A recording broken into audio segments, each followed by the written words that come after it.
Looks like you're ready to roll. All right. Well, with that, we'll like to welcome everyone to Planning Commission. It's October 7th, about 5:30, 5:31. We're having this meeting over Zoom.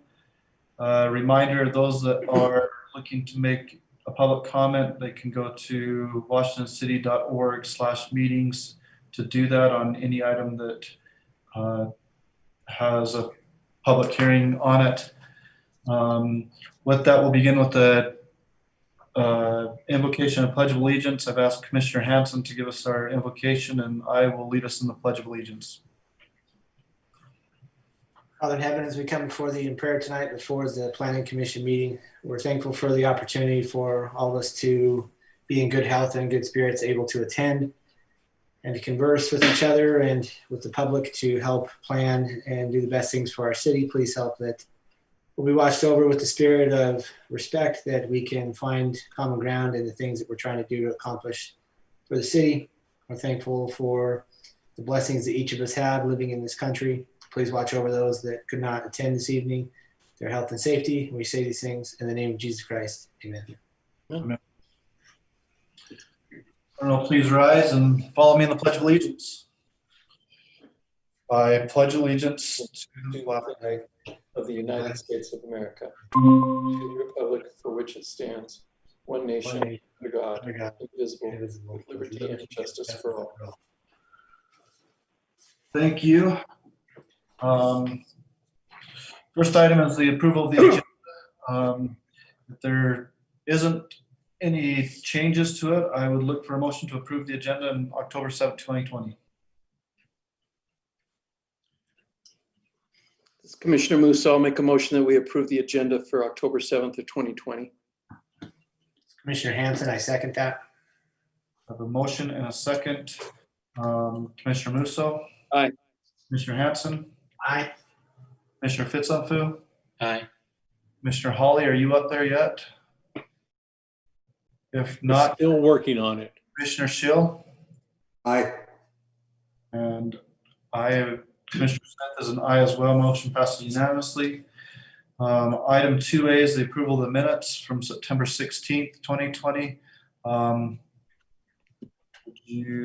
Any comments or discussion? If not, I'd look for a motion on that.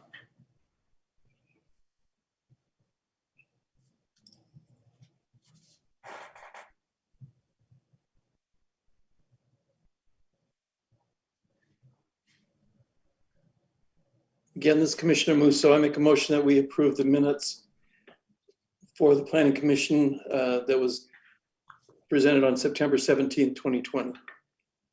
16? 16th. September 16th. I don't know what I said. Excuse me. This is Commissioner Hanson, I second that. I have a motion and a second. Commissioner Musso? Aye. Commissioner Hanson? Aye. Commissioner Fitzonfu? Aye. Commissioner Schill? Aye. And Commissioner Smith and I as well. Motion passed unanimously. Item 3 is declarations of abstentions or conflicts. Do we have any tonight? This is Commissioner Hanson. I do not have a financial interest, but I live right next to item 4B. I plan on participating and voting unless I'm instructed otherwise. Okay. For item 6A, I may know members of the general public for that agenda item. Okay. This is Commissioner Hanson again on item 4. No, I take it back. That's it. That's it for me. All right. Any others? If not, let's go to item 4A. This is a consideration and recommendation to City Council for Brio Phase 4C. Final plat located at approximately Gemstone Way in Camino. Also, applicant is Cole West.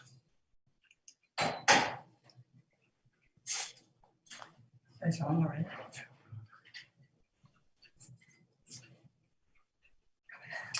Everybody see that okay on your screen or not?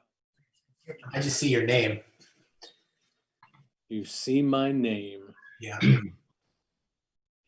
Now you see it. There we go. You see the plat all right? Yes. Okay.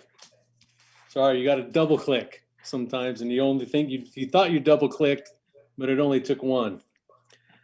The applicant is requesting, as stated, approval of the final plat for Brio Phase 4C. This particular subdivision is proposing 18 lots, and the area coverage is 3.36 acres. The zoning at this location is the Brio Planned Community Development, or Brio PCD. And the preliminary plat for this subdivision was approved earlier this year on my birthday, and I had to work that night. Sympathy of 2020. Staff has reviewed the requested proposal, and the proposed final plat conforms to the approved amended preliminary plat. Therefore, staff recommends that the Planning Commission recommend approval of the final plat for the Brio Phase 4C subdivision onto the City Council. Of course, it's based on the findings and subject to the conditions, which are the standard 5. No extra conditions were needed on this, so it's just the 5 standard.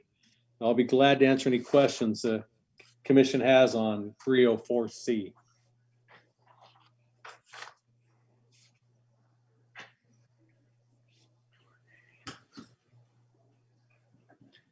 This is Commissioner Hanson. I don't have anything.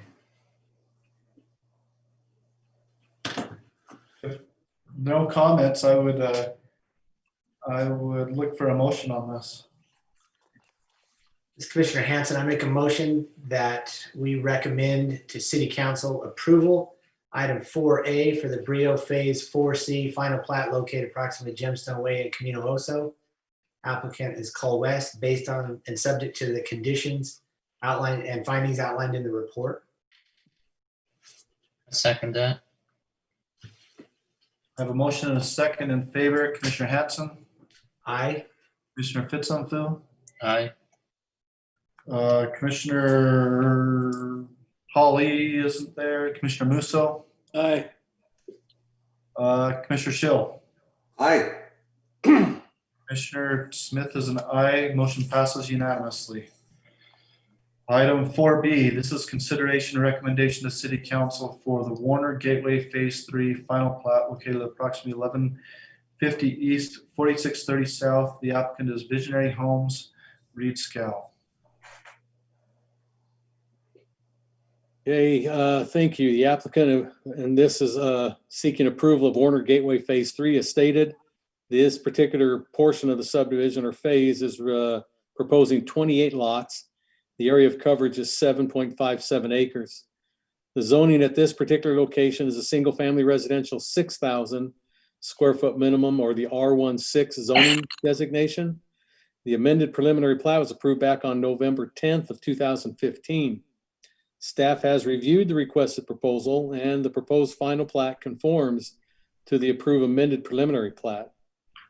Therefore, staff would like to recommend that the Planning Commission recommend approval of the final plat for Warner Gateway Phase 3 onto the City Council based on the findings, subject to the conditions in your report. And again, these are the standard 5 on this. I will make note, just so it's on the minutes, during the approval process for zoning on this way back years ago, all the lots, and I'm gonna see if I can zoom in a little bit more. All these lots 2 through 9, one was on phase 1 and had the condition, but 2 through 9 are all limited to single-story homes. That was a condition that the council placed upon that on approval because of the adjoining subdivision. And so the council made that concession for them. So there is a note on the plat that does limit lots 2 through 9 to be a single-story home, which is kind of unusual, but I just wanted to point that out to you so you're aware of that and that it is stated in this, in the minutes of this particular plat approval. So be glad to answer any questions that commissioners might have on Warner Gateway number 3. Questions for staff? Drew, this is Commissioner Hanson. Was that same stipulation for single-family residences? I'm sorry, 1 story, not on lots 113 through 108 as well? No, it was just lots 1 through 9. Okay. I'm not sure that's, that again, it was a concession. I think they asked for everything, but that's You know, the ones that are to the south as you come in on Marlboro Way, they were not limited that way. Yeah. Okay. That's what I hear. I live on Marlbury, and the residents that are living in 108 through 113 is a common concern that they're going to have those behind them now. But I understand. Well, aren't those homes already built? Aren't those to the south? They 'Cause are. This is everything. This is everything to the north end of the subdivision. No, I mean the 113 and 112, all those. There are homes that will butt up to the south of them. Their backyards will be touching. Are these north of lot 9 you're talking? No, the way I'm reading this map, if I'm reading it correctly, to the left of the map is my subdivision and the park. Yes. So butting Both up, here.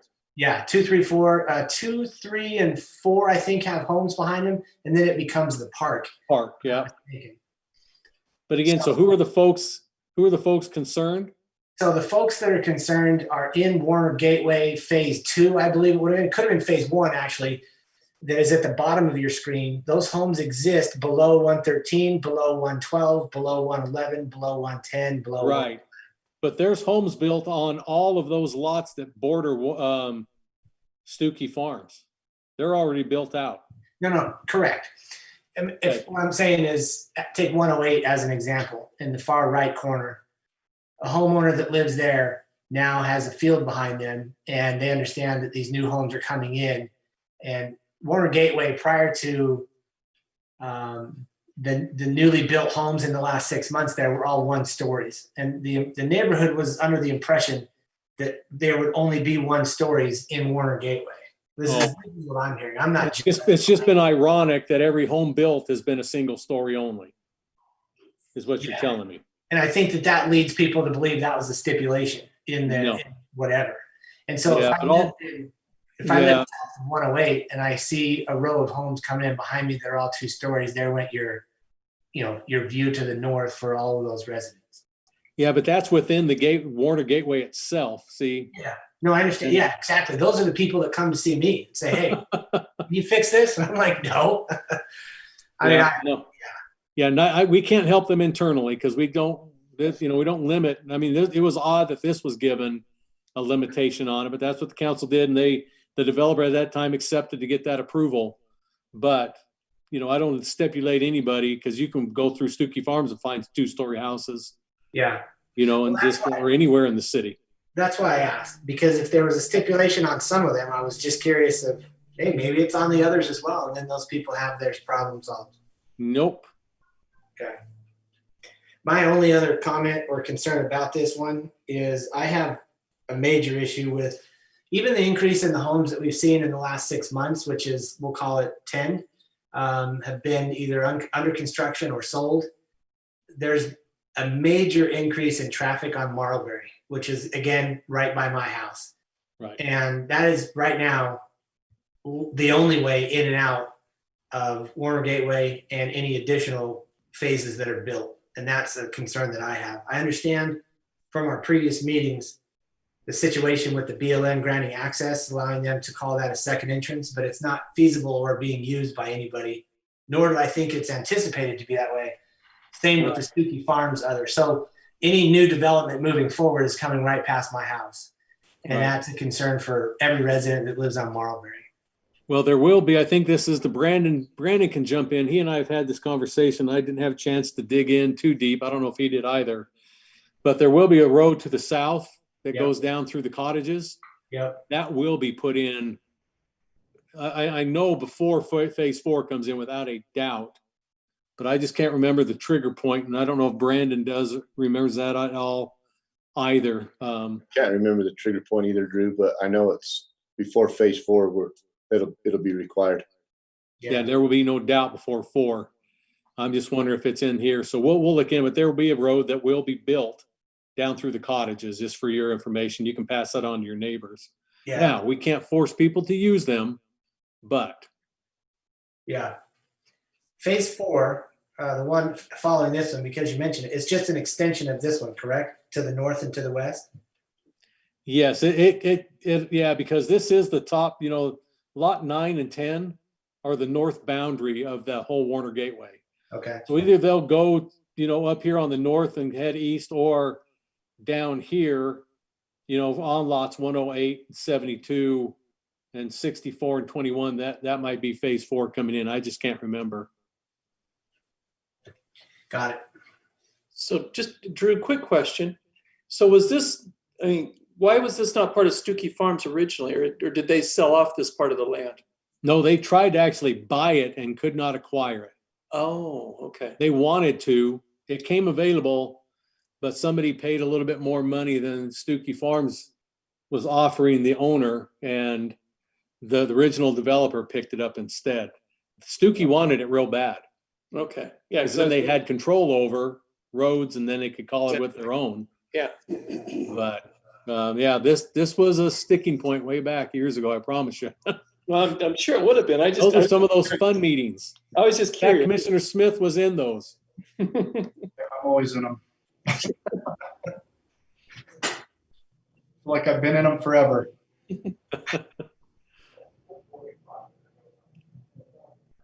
Other questions for staff? If not, I'd look for a motion on this. Can you guys hear me, Commissioner Hawley? Yes, we can. We can You see are? you too. Nod your head if you can hear me, Mhm. because I can't hear you guys. You can't? You haven't missed much. I can hear down the hall and that's it. I know what you're doing. Thank you.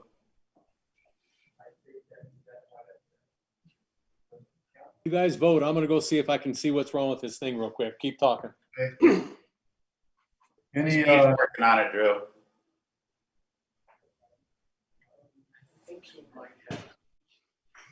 Somewhere. any further discussion and or motion? I guess I'll say it. I'll recommend approval for final plat for Warner Gateway Phase 3 subdivision located at approximately 1150 East, 4630 South, with the conditions outlined in the staff report.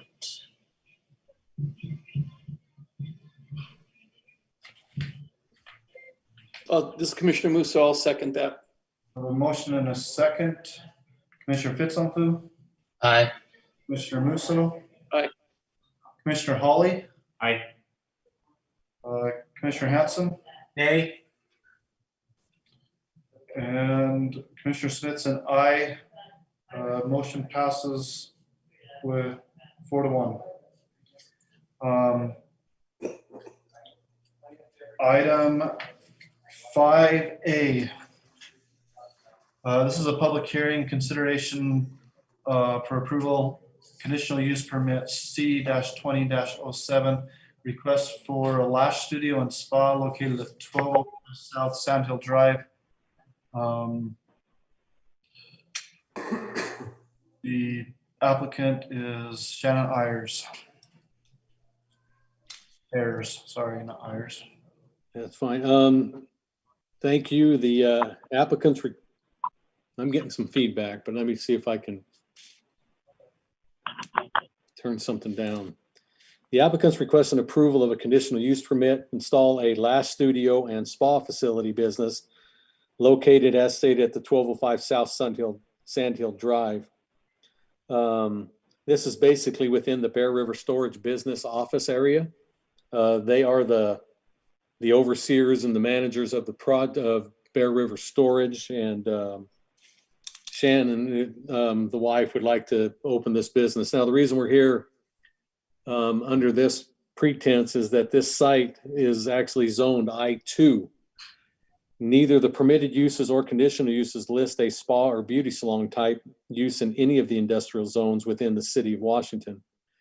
There is, fortunately, a Section D of Title 9-11-2, which is your industrial zoning regulations. It offers an option under other uses not listed as permitted or conditional in other zones, determined by the Planning Commission to be compatible and in harmony with the character and intent of the zone. According to their designated and approved development plans. So with that option allows for people to be considered by the Planning Commission and for a possible approval. Again, this is a use not permitted out there. You have approved, I think, 2 others in the past. You did the Ninja Gym on Washington Dam Road a couple of years ago. And you also did a gymnastics business right there in the White Sage, which is actually across the street from this particular request. So those have been approved. And so with that, staff's reviewed the request, and the zoning regulations outlines determined that the request for the conditional use permit for this type of use at this location is their only option for the applicant at this property. Now, staff is going to stay neutral on this, and I'll kind of explain why, but it's provided conditions below for the Planning Commission to use if they wish to approve this CUP. And it's not really a CUP, but it's the only thing we use as a tool to get there, allowing for this studio to be there. Now, staff would recommend one thing. If you do decide to approve it, I would hope, and I put in there on one of your conditions that this would be a actually temporary approval. I don't want this approval to go with the property like a regular CUP might. Again, I only want this to be for this particular applicant, and when and if they move, that the use is no longer available in there again, because it's not a normal use in this zoning district. So with that, I'll leave that with you, good gentlemen.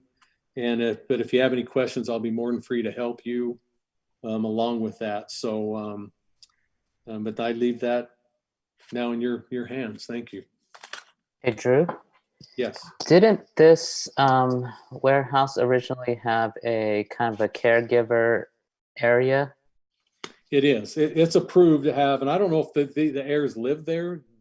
If they do live there and take advantage of that, or if they just manage it by the day. And they're online. You can ask them, and so we'll check with them. But just for your information, it does have approval for a caretaker to be an on-site manager, 24/7 living on the premises. Okay. I mean, do you know that if this salon is approved, if it's going to, I guess, kind of take over that caretaker area now? Well, Shannon, you're online, I heard, on the phone, right? Would you please answer that for us? We live above, so the office is the main front, and there is a casita type style space next to it that's attached. It has its own entrance, and we live above the whole entire facility. Okay. So the salon is proposed to be over in the casita, which is on the side of the front Bear River office. Storage front office. All right. Who was the gentleman speaking? What was your name? It's Joe and Shannon Ayers. Pickleball Joe. I thought it was you, buddy. Hey, who's it?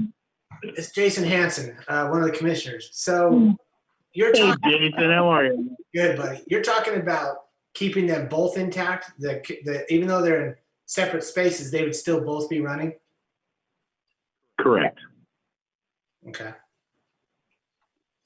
Drew, I had a question for you. This is Commissioner Hansen again about the permit, the conditional use permit. If it was granted, being something that stayed with the owner, is there an instance in the past, or is it possible to give that granting of the approval for a time frame, like a year, and then have them have to come back and revisit it to see if there's any issues that we didn't think about that came up? Well, those are options that people have used in the past. I try to stay away from them because they can be problematic if challenged in court for some reason. So I just as soon go with what we have, as long as they're, I do like your idea.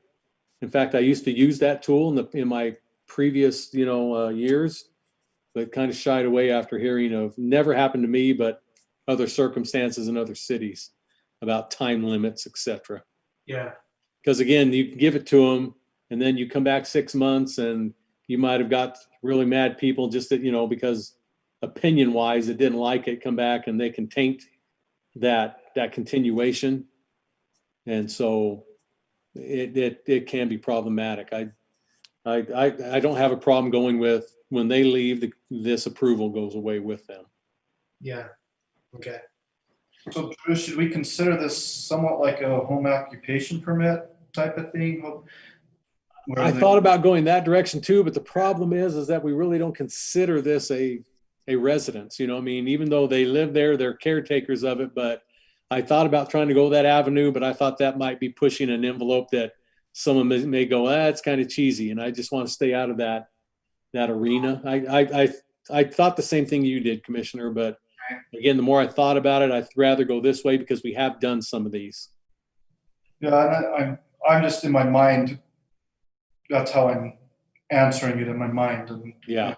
allowing it. And how much parking is there? I know there's a decent parking lot there, if I remember right. Well, here, I'll try to see if I can pull it up. You know approximately how many spaces are there? And I don't know how many spaces you need for a storage unit complex. It may be too new for me to zoom in on.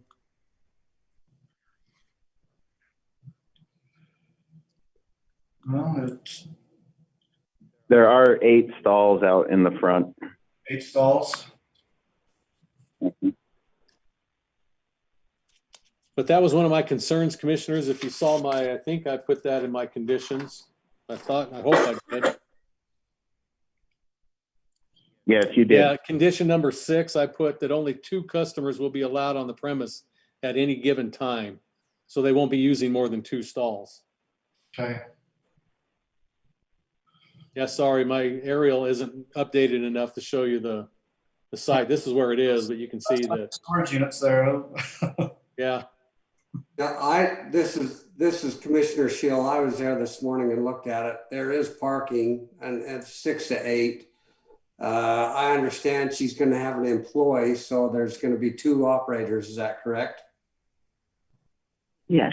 Yes, and any employees will be parking back in the yard of the storage facility. Okay. This is Commissioner Hawley. Question for the applicant. I see that you're a master cosmetologist. I assume this is all licensed. You have all the licensing and permits from the state? I sure do. From Utah? I do. And Yes, sir. And that your clients will have all of the necessary safety precautions, COVID-19 being considered, and their privacy issues have been addressed? Yes. Okay, thank you. You're welcome. Other questions or comments? This is Commissioner Hawley again. I did have one question for the applicants. You are not the owners, you're the caretakers, right? Right. Correct. Is the owner on board with this? Does he know what you're planning? Yes, he signed the document as well. Yeah, there's a letter here from the applicants, commissioners. Are you saying he signed what, the application for the CUP? Yes. Okay, I don't have that application, but I'll take your word for it. Thank you again. You bet. I just have another question. So I'm assuming that this is gonna, you're going to actually require a little bit of tenant improvement as far as putting in all the required equipment and I guess to kind of spruce up the area.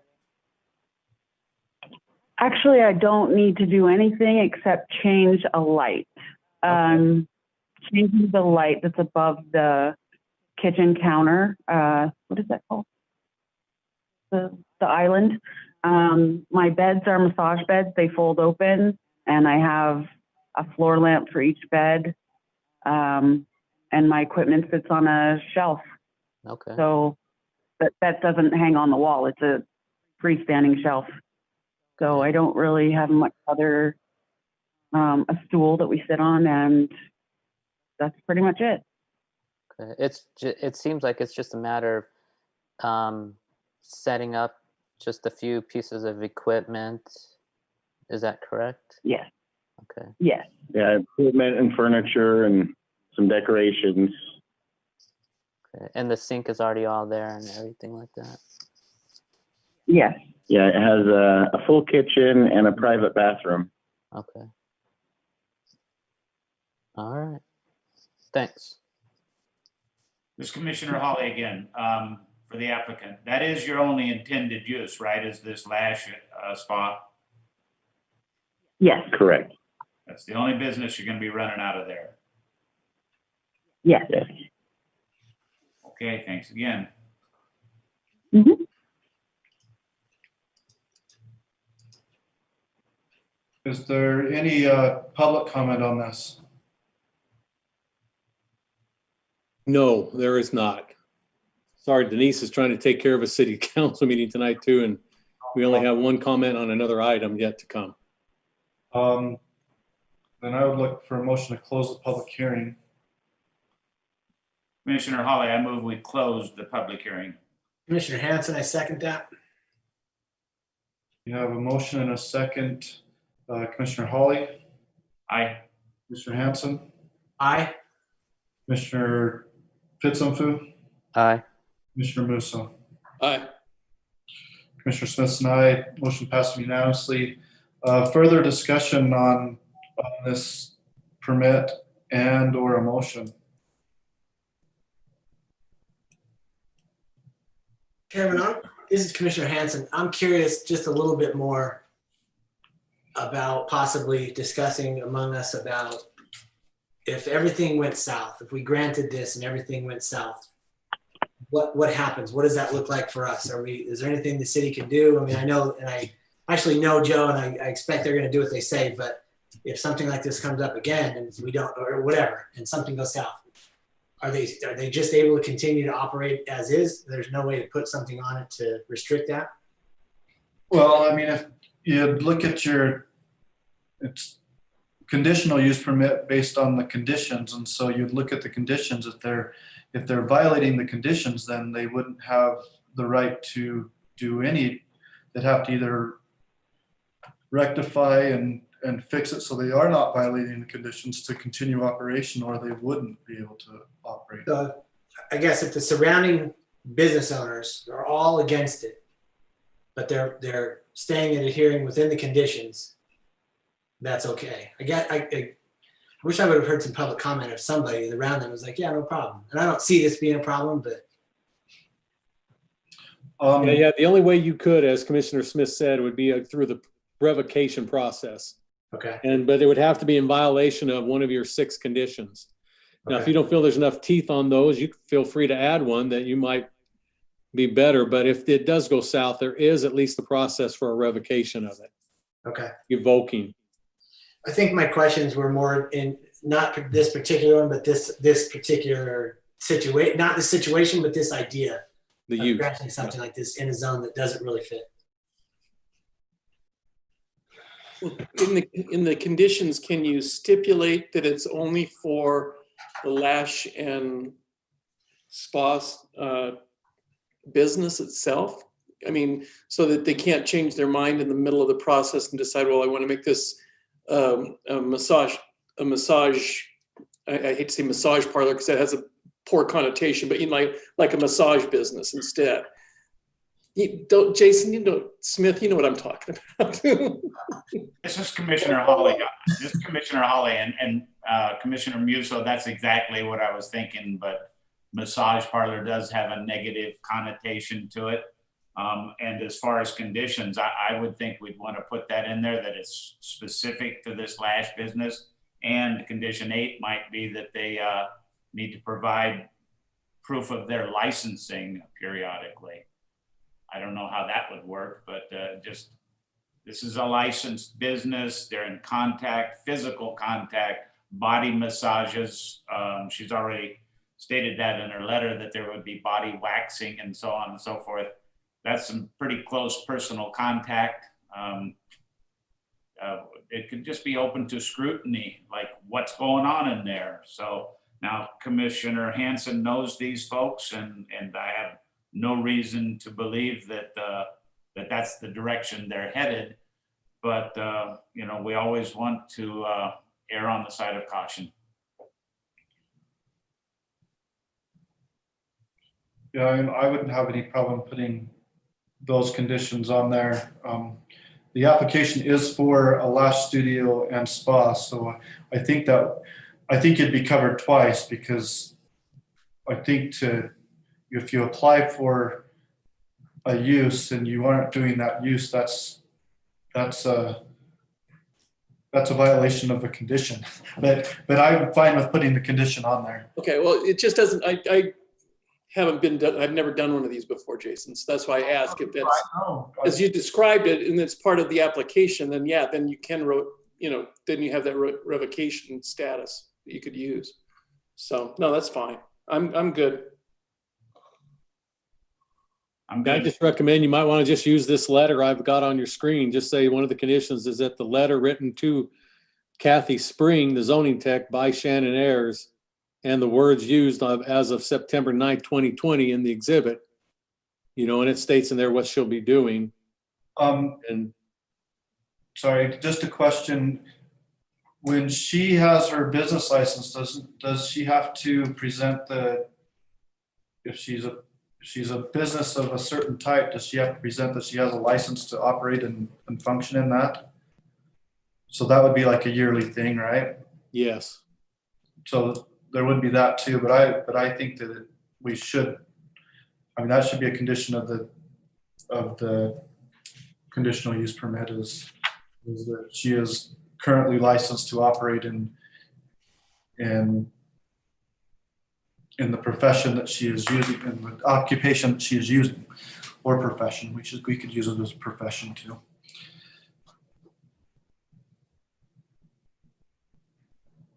And the letter.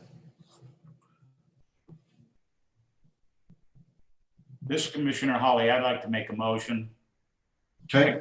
I'd like to make a motion that we grant the conditional use permit to the C-20-07 request for a lash studio and spa located at 1205 South Sand Hill Drive. It's part of that Bear River storage unit. I'd like to add condition number 7 that license should be licensed and show proof of licensing for this specific type occupation and profession to the city. And condition number 8, that the letter dated September 9th, 2020, sent to Kathy Spring, the zoning technician, that the content and word of that letter be adopted so that that's the only use for this particular CUP. Those 2 additional conditions and the findings of staff, I would recommend that we go ahead and issue the CUP.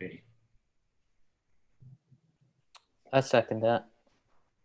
I have a motion and a second. Commissioner Hawley, Aye. Commissioner Fitzumfu, Aye.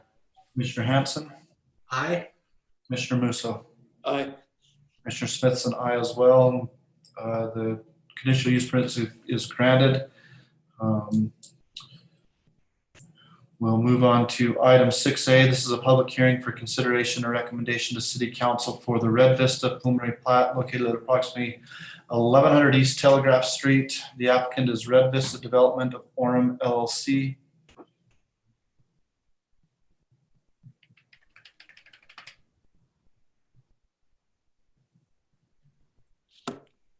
Okay, thank you. As stated, the applicant is requesting approval of the preliminary plat for the Red Vista FHA condo subdivision. The applicant is proposing 72 condo units on an area of 3.68 acres. The zoning at this particular location is the planned unit development, PUD, and we're calling it the Red Vista PUD. The surrounding zoning is R3 to the north, C2 to the east and south, and RA2 residential agricultural 2 acre to the west, which is the turf farm. The proposed subdivision conforms to the approved zoning. The request meets the subdivision requirements and other city ordinances as it relates to this location.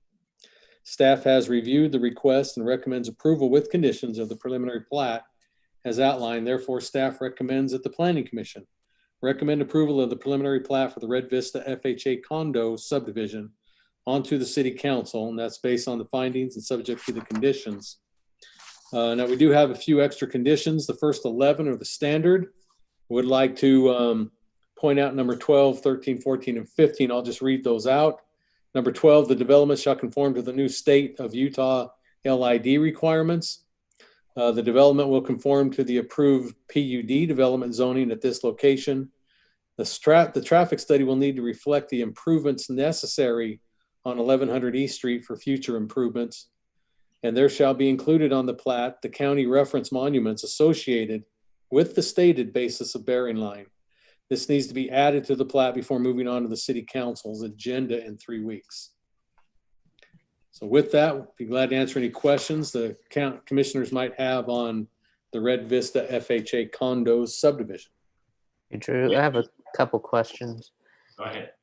I can't remember what these look like, but I recall them being 3 stories. Is that still what the exterior elevations are going to look like? Yes, they are. In fact, they had some 4-story, but to get their approval from the council, they agreed to have all 3-story because they started out with 84 units. So they've taken the top floor off of all of them. Okay. Also, a couple more questions. Did we ever, I guess, come to agreement on what they were going to do with that northern kind of entrance into Bristol Park? Is that going to I'm be? not sure what it's. They're going to allow one to be. I mean, they'll build right up to Bristol Park where their property ends. They'll build to that one coming in and out of Bristol Park. Okay. Yes. Yeah, you can see that it's still right here. Yeah. Because we had talked about that being gated at one point, like making it gated. Is it just going to be an open entrance to Bristol Park? I don't want it to be gated. No, yeah, right. Neither do I. At one point, I think, if I'm not mistaken, some Bristol Park people wanted it gated. Maybe I'm mistaken, but I remember there being an issue there. I think they wanted it gated because originally someone wanted to build a hotel there, and I think Yeah. they wanted it gated. Yeah. But I think that's what it was. So that was for the hotel and not for this. Oh, okay. Well, yeah. Yeah, but I can tell you right now, nobody out of this development is going to drive through Bristol Park to make a shortcut anywhere. They've got their access right there at the left and out onto Telegraph. So Yeah. I won't say never, but almost never. And also, I have another question. So I think it's a basketball court. Do they plan on fencing that off? Because, if a ball bounces off somewhere, it could go onto Telegraph, and it could cause some accidents. There's a fence or a gate, a block wall or a fencing wrought iron around the whole front of that, if that Okay. answers your question. All right. I'll try to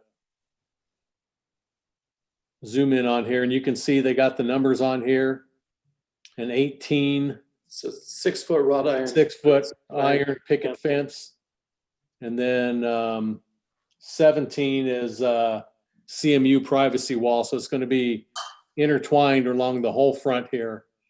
Either a solid block or it's going to be, as they call it, an iron picket fence, kind of like a wrought iron thing. So All Can you go down in the legend real fast so I can see all the legend? That dark black line, is that the property line? this one right, kind of where my X goes through. Yes. So do they not have, who owns, is that the right-of-way line on Telegraph then? Yeah, it should already be built. What about 1100 East?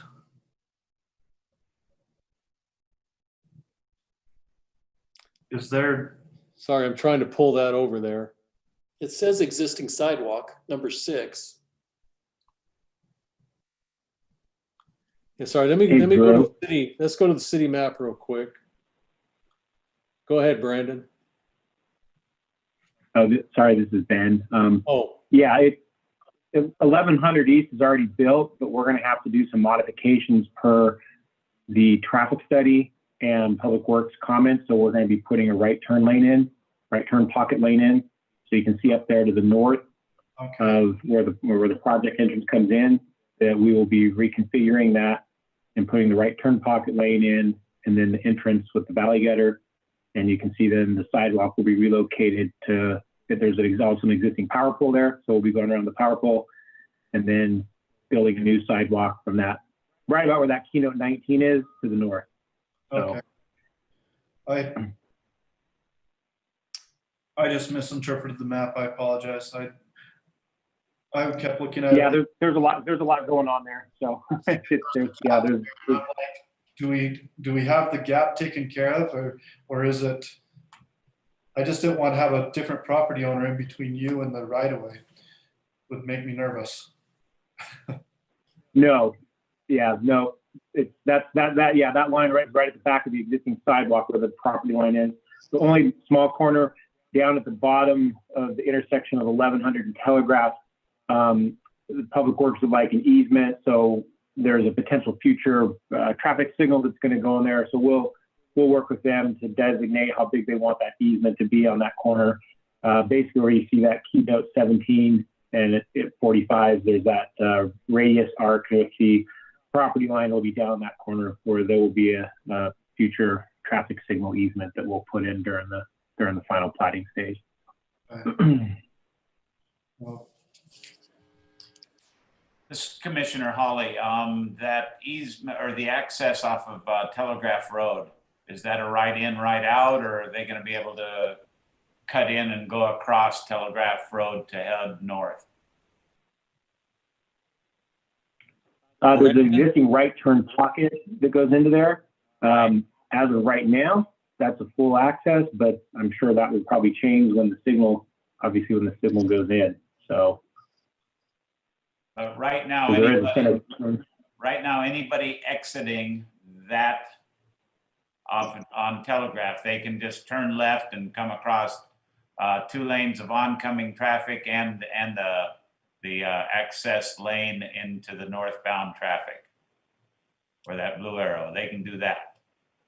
Yeah, but they can do that off 1100 East too, Monty. Yeah. So, I mean, I don't see what the difference is there, in all honesty. Commissioner Holly, we'll let the traffic study Yeah. tell us where it'll be a right in, right out, or a full movement access. Okay, thank As you. for now, it is open, and we'll see what the traffic study comes back. And if we have to put a pork chop in there, we will. Okay, good. Thank you. Thank you both. other questions for staff or the applicant? Commissioner Hanson, does the applicant have any comment about Commissioner Fitzsimmons about the basketball? That is actually a legit concern of mine as well, about the ball coming over on the Telegraph. I mean, we put the fence up. I don't know, unless you want us to put a taller fence up or a net, I guess. Then we could put a net. Then people start getting into the whole visual thing. So, I mean, yeah, we'd be happy to do something different if we think we need to have, that's going to be a big concern. Hey, Drew. Drew, this is Commissioner Hanson. For liability purposes, if somebody's playing, kicks a ball over the fence, causes a traffic accident, is the city liable or is the development liable? The City's not liable. Probably the person that kicked the ball. The person kicking the ball, if somebody wanted to, that they could. Okay, I just want it to be, I share that concern.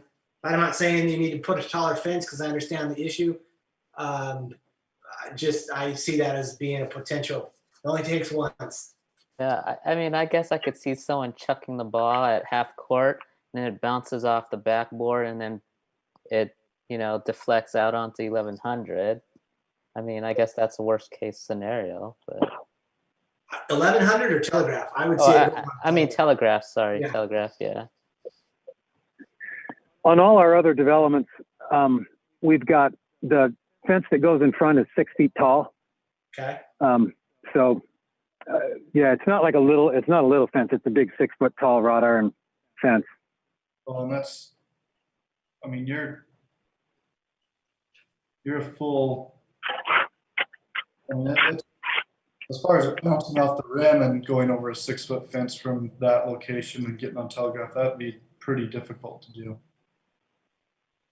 You'd have to physically throw the ball and go off of someone's arm or something to send it to the road, I would think, to get it over the fence. I think Kids will be okay. kids. I would. I understand. It's not to stop the project at all, or it's just something that, okay, that does cause a little bit of flashbacks from being 14 years old. Yeah, this Commissioner Yeah, Hawley, I mean, that's exactly what I was thinking. A teenager, they're playing ball, kid's horsing around and he kicks it, which is not uncommon at all. It would easily end up on Telegraph Road. And the first thought as a driver would be that some kid was chasing it. So, you slam on your brakes, you're rear-ended. I'd really like to see the applicant think about a netting, something there. And I also have a question about going from 84 units to 72 units. I remember when we first saw this project, is it a percentage or a flat number of affordable income units? it's a percentage. I think you're talking about the Ownership. But it's not affordable. It's a percentage of what can be owner occupied versus a rental. And so it's 2/3 have to be owner occupied versus 1/3 that can be rental properties. Okay, and that's still the percentages, right? But they Correct. can all, now, Commissioner, they can all qualify for FHA funding. Right. All of That's kind of what I remember, is that these were going to be affordable in $185,000 range is what I meant by affordable. So, but that 2/3 occupancy by owner, 1/3 Investment, properties. Yeah. Okay. And that's still the percentages, right? correct. Yeah. Yeah.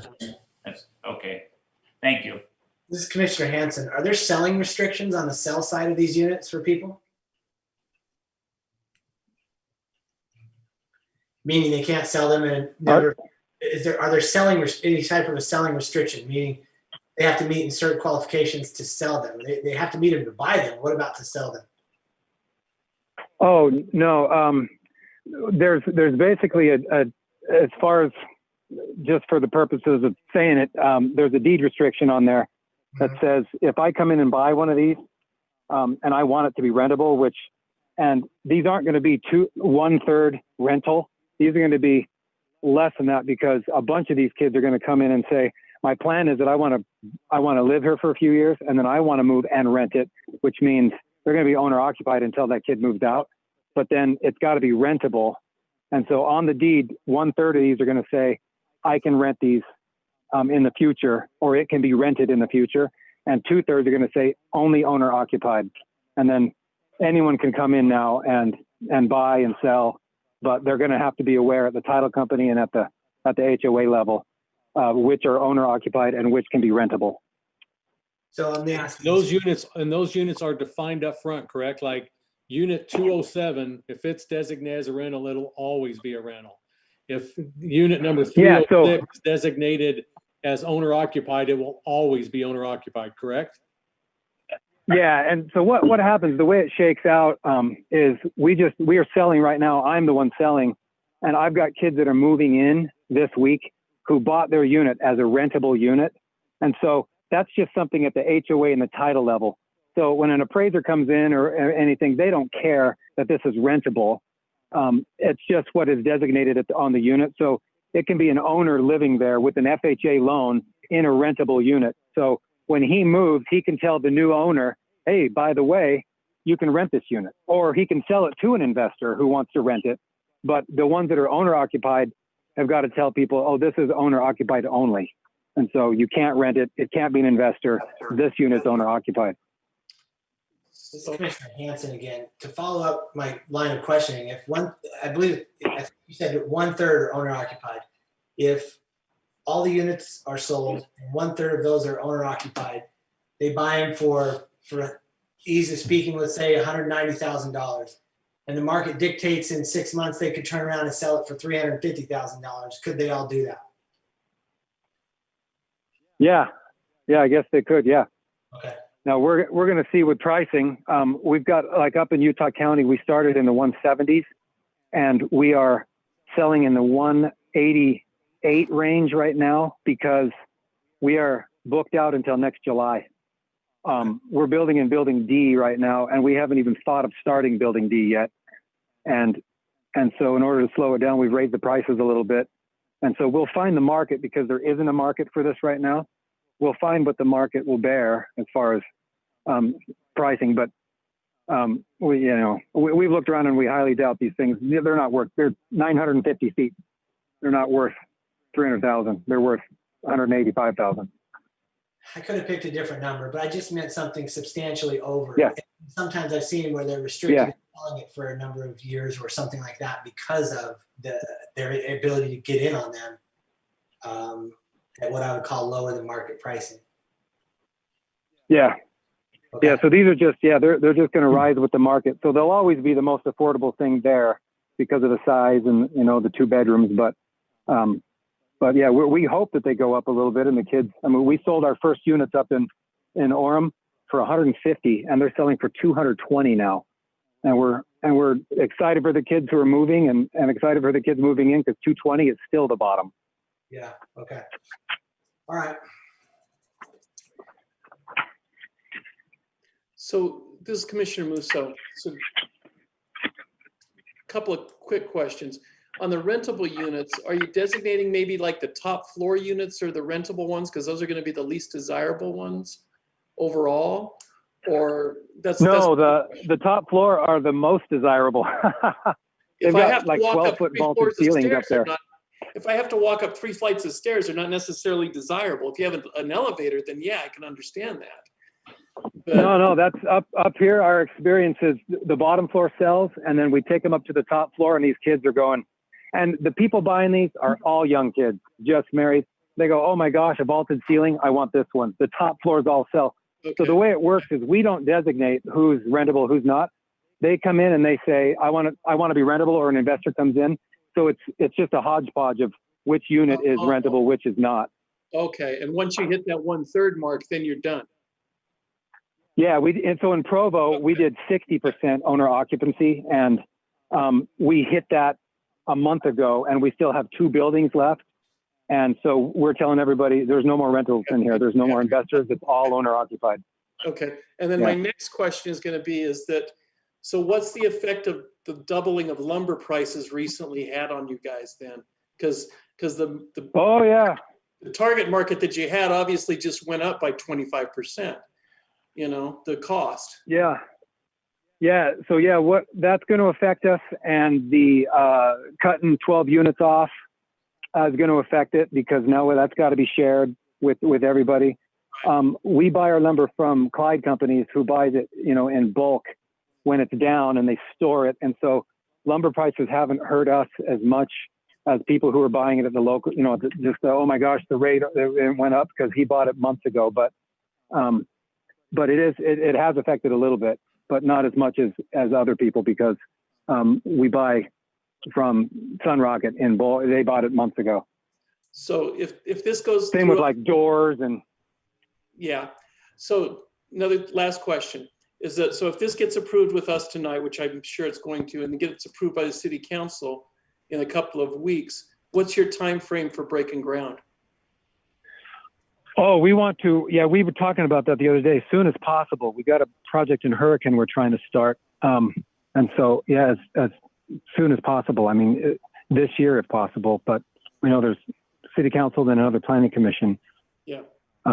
And so we know that that's going to be tough, but. From a personal note, I'd like to see this thing get going as quick as possible, because I think it's a good product, and I think it's a product that we need, especially if we're looking at affordable housing, because personal opinion, apartments aren't affordable housing. Affordable housing to me is something where people can get in, build equity, because equity is what builds wealth.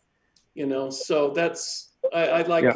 I've always loved the concept, and I wish all those apartments that we approved were similar to these units, in all honesty. So, Yeah. off my soapbox. And so, yeah, we'd like to get going. So we've got like our marketing all starting on our Facebook stuff and with the St. George, the website, what is it? St. George, Utah. The website, you guys all know what it is. It's like the KSL.com of St. George.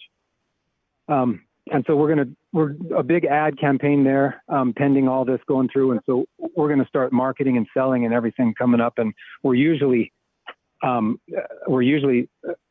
months behind on building. And so that's what we anticipate there too. Okay. Thank you.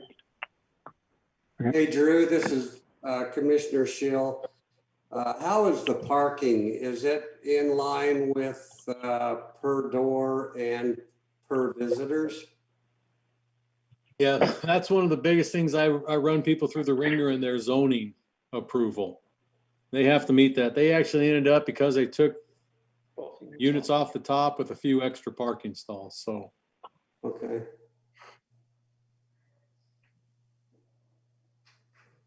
Any other questions for the applicant or staff? Any public comment on this? No, none. I'd look for a motion to close the public hearing. Commissioner Hanson, so moved. Commissioner Hawley, second. Motion is second. Commissioner Hanson, Aye. Commissioner Hawley, Aye. Commissioner Musso, Aye. Commissioner Fitzpatrick, Aye. Commissioner Smithson, aye. The public hearing is closed. Any further discussion on the preliminary plat and or a motion? This is Commissioner Hanson with just a clarifying question. I have my name on the interest list, and I didn't disclose that at the beginning. I don't have a financial interest in it, but I did put my name with them a couple months ago for one of my kids, and I just want to make sure that was. I'll withhold from voting if I need to.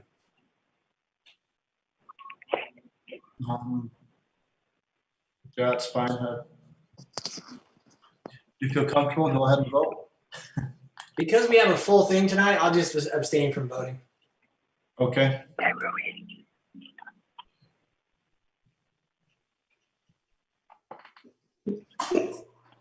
This is Commissioner Hawley. I'd like to make a motion that we send this application for preliminary plat to the City Council for approval. The Red Vista FHA condo subdivision located at Northeast 1100 East and Telegraph. The applicant is proposing 72 condo units covering approximately 3.68 acres, zoning PUD, with the following findings and conditions listed below. I second that.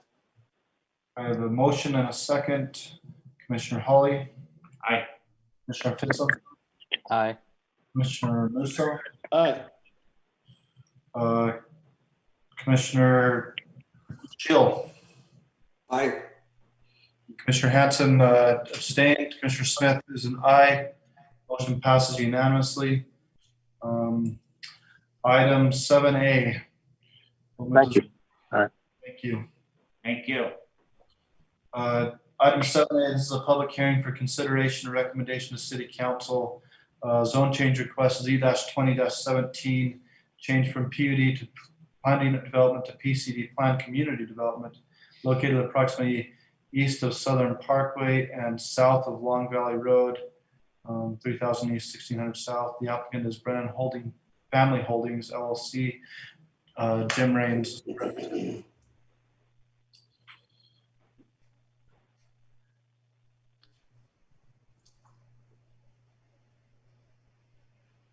Hey, thank you. Sorry, just bringing up this exhibit, and I'll explain this a little bit more as we go. But the applicant's requesting approval to change the zoning of approximately, and this is not a typo, 605.61 acres.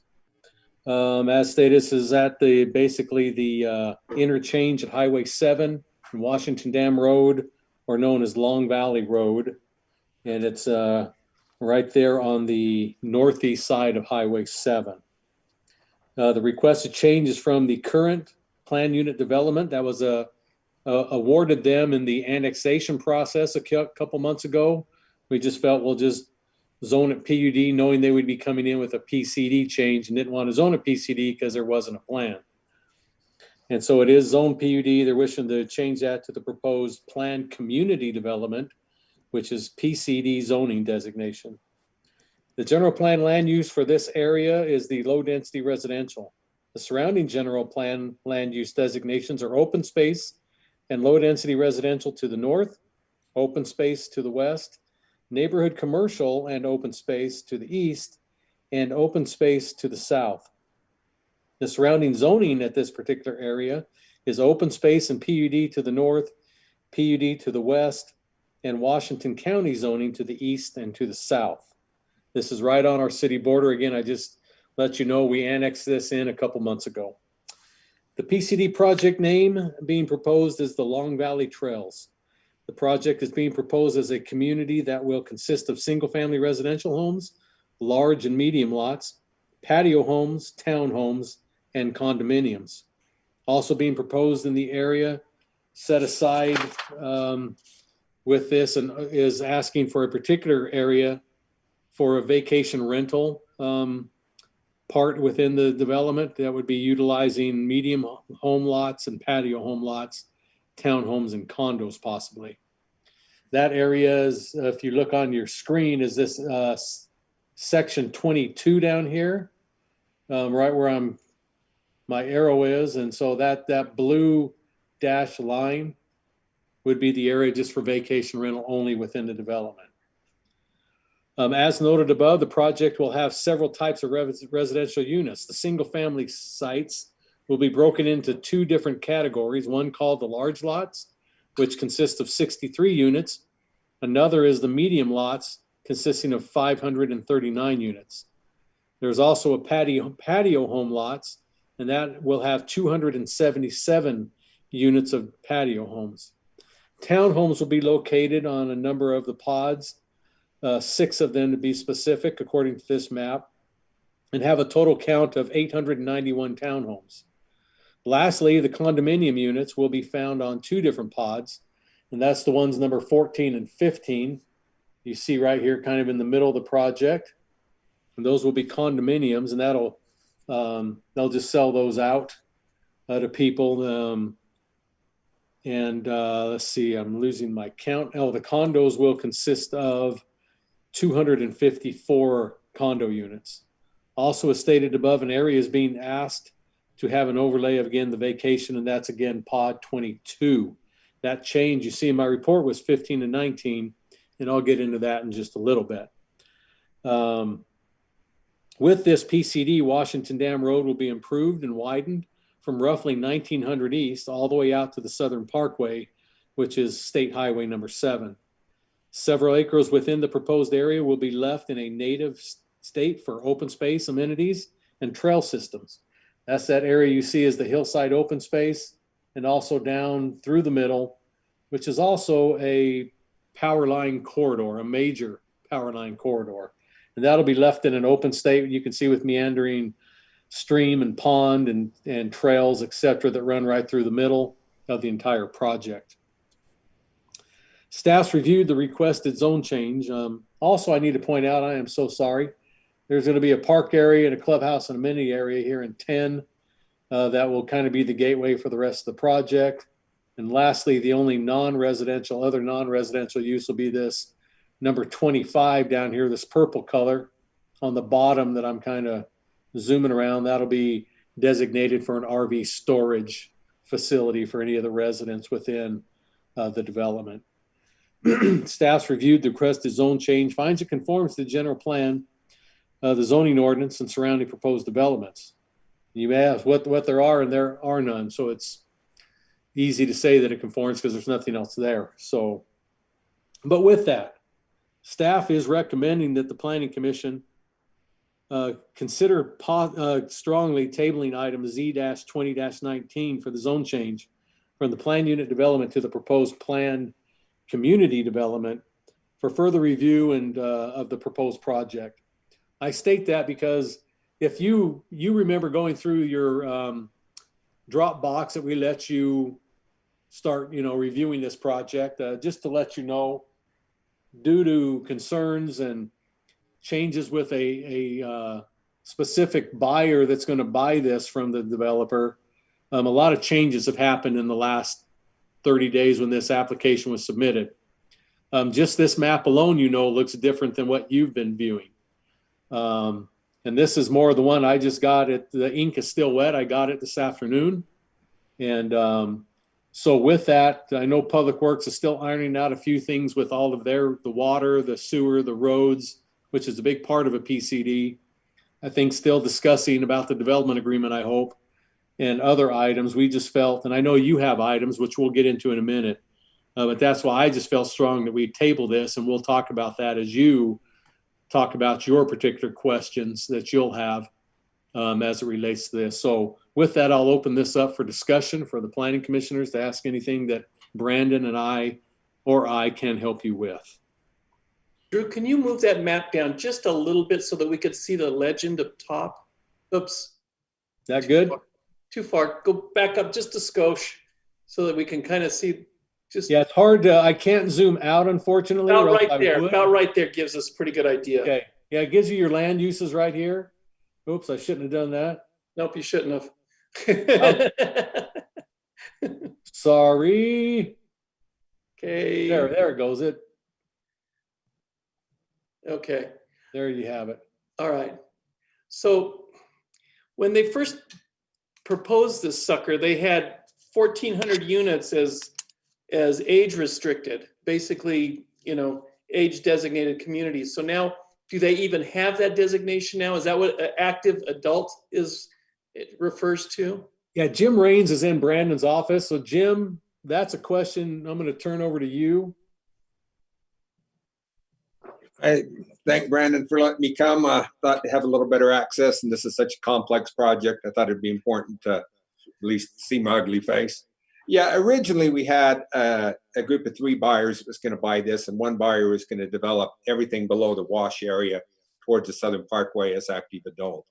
When our current builder, which is D.R. Horton Homes, D.R. Horton is the largest home builder in the United States. They're not currently here, but we're excited to have them here. I think they bring with them considerable resources and experience to our market, and will help build a very quality project at a very competitive price. Adam Lozier is I think on the phone from D.R. Horton. So if we get into any questions about the homes per se, we'll ask Adam to jump in and answer those kind of questions. But yeah, they have shrunk down to age restricted. Remember, age restricted is a target. It's not something you can impose legally. So they maintained pods 1, 2, and 3 to active adult as targeting that age restricted, but they'll be the baby boomer generation, if you will, throughout the community. As you know, a large portion of the homes sold in Washington County fit that demographic, and that will continue here. What has not changed with Long Valley is the focus on outdoor recreation. A lot of time, effort, and study have been done on what people want, and at the top of that list is outdoor recreation and trails. And that's why we call it the trails at Long Valley. And you can see we have miles of improved paved trails in this project. It was a goal of ours, both with the original builders and now with D.R. Horton, to develop a community. This isn't a subdivision. This is a community in and of itself. And we wanted to have amenities so people could live here and enjoy the natural beauty of the area. That's why we have so much open space and we have so many trails. But yeah, active adult is still part of the project. We just haven't earmarked quite as much because that wasn't D.R. Horton's focus versus the other builders' focus. But it really doesn't change the fact that majority of the buyers in Washington County right now are of that baby boomer generation, and we are providing product that is very desirable for them. We're also set aside an area where we're going to target workforce housing. That kind of got lost, and Drew, doing the excellent job that he does, caught that, and we come back and added and designated area 11 for that. And that'll be an area where we try to accommodate policemen, firemen, teachers, those types of people, have a place where we can focus on them and maybe get them into a home. What's the difference? What's the difference between area 11 and area 20 or 22 or 19 or 24? They're all townhomes. They're townhomes. It'll just be the focus that the builder puts on that area. Meaning? Well, there'll be programs. There are state, federal, and private funding source programs that cater to workforce housing, and they'll tailor that product to meet those standards. Commissioner Hanson, just real On the quick. outside, for looking outside, driving through the communities, you won't see a difference. This is Commissioner Hanson. One of the questions that I was going to ask, I thought about holding all my questions for the potential of tabling this and just saving all the comments and saving us time. But because you mentioned this, it made me think if this is important. I think it's important. A firehouse. Is the closest firehouse on Washington Dam Road, or is it the one out by Sand Hollow? Is this community big enough that it warrants its own firehouse, Drew? Well, that's a good question. Our fire department, fire chief has looked this over. I'm not sure what the overall he has to have like a far-ranging plan on things. So haven't had a chance to talk specifically about this, and I don't think Matt's on with us tonight. Or are you, Matt? Yeah, and I can address that. We've spent a lot of time with Matt on secondary access and things like that on that. He never brought up the point that he wanted a firehouse here. In our PCD document, you don't see specifically a church sites spelled out on this, although there will be church sites in this. We've learned over the years that if you pick a church site, then it kind of gets cast in stone. And as things develop, sometimes it's better to move that church site. So we've committed to provided the church sites as needed. And as churches come in, that will reduce the overall density. Jim, this is Commissioner We don't Hawley. anticipate schools would be there, though. We're not planning for a school. This is Commissioner Hawley. That was my question. Schools and retail, what's that look like? We looked at retail real hard. We feel like just across the Southern Parkway, as you enter the project on that interchange, there's two parcels, and we've talked to those landowners. In fact, we have to work with them because of drainage issues. And they have two fairly large commercial sites planned just on the other side of the Southern Parkway. So we felt like that met that area's needs, and we didn't want to compete with our neighbors with that commercial, since we're working with them for storm drain and other easements. Is that simultaneous? Is that in conjunction with your? No, they'll come in with their own plans. They're private property owners. But that will be about the same time. Yes. Yeah, I met with that property I have owners. so many concerns with 2,000 homes, the impact on our infrastructure and our schools and our roads and all those people coming into town to do their grocery shopping and entertainment and so on and so forth. I would really like to see some of those I provided out there for these folks to. Yeah. As you can see that Drew's bringing up the Southern Parkway there. Right. This is kind of before the improvements were done.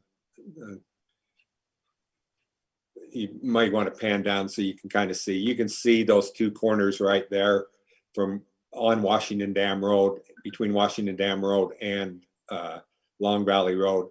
Those two property owners have major commercial plans in that area. Is that NCOM? That's a commercial general plan designation. And these landowners are two owners, and they are meeting current. I met with them 3 days ago, 4 or 5 days ago now, and they're meeting and working with a major commercial provider for that corner. And they'll be in very shortly with that project. Jim, This Yes. is Commissioner Van. So I read a while ago that the Washington County Water Conservancy District is planning on building the Warner Valley Reservoir in the next valley over in several Correct. years. How do you, I guess, anticipate that might impact your development, if any? Yeah, I think it'll be a tremendous asset to our development because the focus on outdoor recreation, where Drew's drawing the line where it says 7, you see that ridge that runs between us and Warner Valley. That's about a 600 to 700 foot high ridge. And that reservoir will be on the other side of that ridge. So you won't see the reservoir. It won't directly impact this property, but it'll be a positive impact to the property because it'll provide that outdoor recreation. And there'll be trails planned to come along the Southern Parkway. Unfortunately, we can't get over that ridge. It's a literal cliff. Okay. But I mean, as far as like, say something breaks and. Oh, no, there's There's- no impact to us at all. That ridge Okay. is like Okay. 600 to 700 feet high in a solid rock. All right. Yeah, and this, I think Drew's appropriate on the tabling, and a couple of reasons. One, the submittal's over 700 pages long. Right. And I'll let Brandon speak to it. We've worked really, really hard on the infrastructure issues with roads, water, sewer, and drainage out there. And I'll let Brandon speak to it, but I think we have all those resolved. That's correct. Yeah, so we don't have any issues in infrastructure. We're investing millions of dollars in offsite roads and utilities to service this. Not only service us, but service everyone along Washington Dam Road.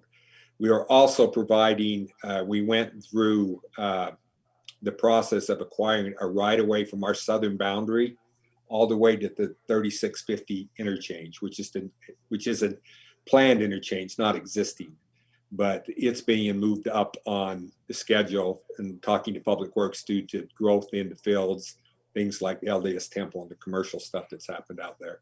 So we have provided the right of way from our south boundary to the 3650 interchange. We will grade and road base that with phase 1 of our project to provide a secondary emergency access in case the Martians land to take out the interchange. People can get out to that. We've also got approval from UDOT to put a temporary gate there until such time as they get the Southern Parkway or the 3650 interchange on the Southern Parkway. Our development agreement and our PCD also acknowledges that once 3650 interchange is built, then we will work with the city to extend our road to the 3650 interchange, and then we will have access off 2 freeway interchanges. So we'll have a great traffic circulation pattern. That right away we got at considerable expense from the BLM. We had to mitigate bear claw poppy, desert tortoise, and other things. Fortunately, we're the largest landowner in the Red Cliffs Desert Reserve, and we have donated into tens of millions of dollars of property into reserve. And so we were able to work out the area of critical environmental concern for this road and get it. And the road's that right of way has been granted to the city of Washington for a public road and a utility easement. So the city has that. So Jim, you said there's a trip, they're gonna pave it at the 3650. Is there anything, not that this is going to happen, but I just going to ask the question, if for some reason they don't do the 3650 interchange for a number of years, and is there a trigger on homes in your development that would? Yeah, we did our initial traffic study, because at the time we did our initial traffic study, 3650 was there was no plans for it. I mean, it was planned, but there was no time frame for it. So our initial traffic study evaluated Washington Dam Road and put a minor level of improvements on Washington Dam. We had to improve it and build out 2 lanes and some turning lanes. But because of the impact, and quite frankly, we're not totally selfless, but we felt like that improving Washington Dam Road was critical for our project. So we voluntarily agreed to build Washington Dam Road at our expense to its full right-of-way width. So it eventually can accommodate 5 lanes. So with that, our project could function in its entirety with some improvements. If you notice, if you've been out there, the underpass under Washington Parkway is narrow. It would have to be wide, and then there have to be some other additional turning lanes. But what we have said and agreed to in the PCD documents is that a 66% build out of the project, if 3650 is not in, then we will reevaluate and do those other improvements to Washington Dam Road, turning lanes and things, so we can continue build. But the city would have a trigger point at 66% of build out to say yay or nay again on moving forward. But from everything we're being told by UDOT, we really anticipate that the interchange will be in well ahead of our needs.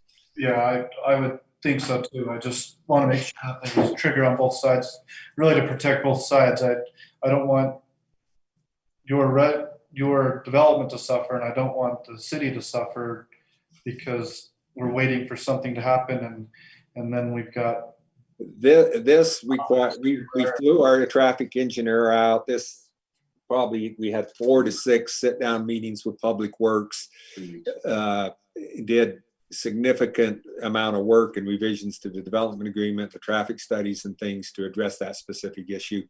We kind of agreed to disagree because we thought our traffic study said we didn't need 3650, but we agreed to go to 3650 once it's available.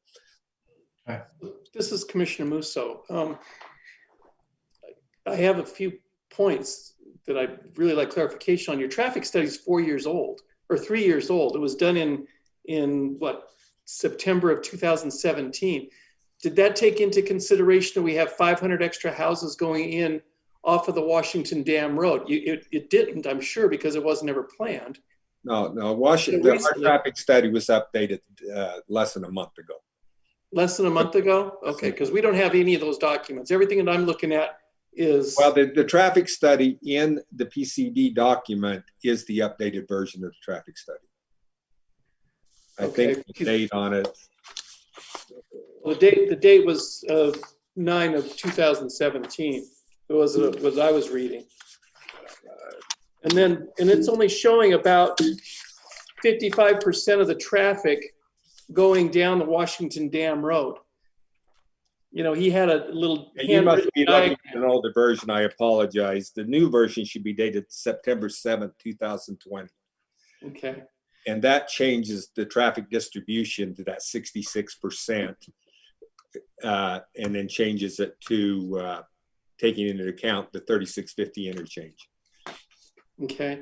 And this thing was originally planned to be a 15-year build out. And with Horton getting into it, it's probably going to be more like a 6 to 7 year build out, isn't it? Isn't that what they're anticipating? Because those guys don't screw around when they start doing this. No, yeah, I think it'll accelerate it. I don't know, Adam, are you available? Can you hear this? Yes. Good evening, commissioners. Good to talk with you. Adam, why don't you address what you anticipate the build out will be? Well, we first of all, we're really excited to be in partnership with Brendan and Jim. They've been a great group to work with, and we're excited to make this splash into the St. George market. We've been working and looking in St. George for the last, I don't know, 8 years or so. We come down every year for the parade with our whole executive team, and we've had a few projects that we've looked at, but this would definitely be our biggest venture in a big way. But we're all local guys from the Wasatch Front. A couple of us have homes down in the St. George market, second homes, and so we're excited for the opportunity.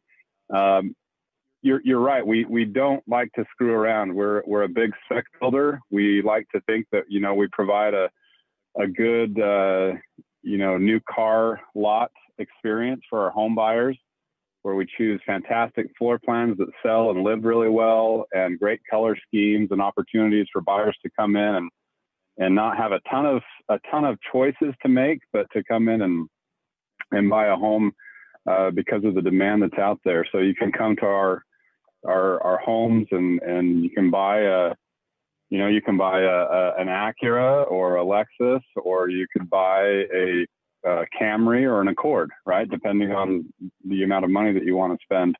From the 2,300, call it 2,400 units that we're looking at here, we'd love to be selling, 15 to 20 units a month out of this subdivision for the next 10 years.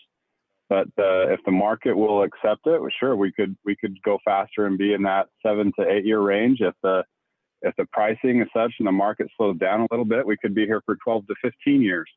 But we're excited to be in the city, and we want to be a long-term partner. And I think that's the market will drive how fast or how slow we absorb.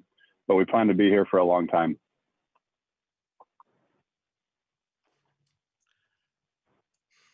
And we did change, traffic was a big issue. It has the time element with it.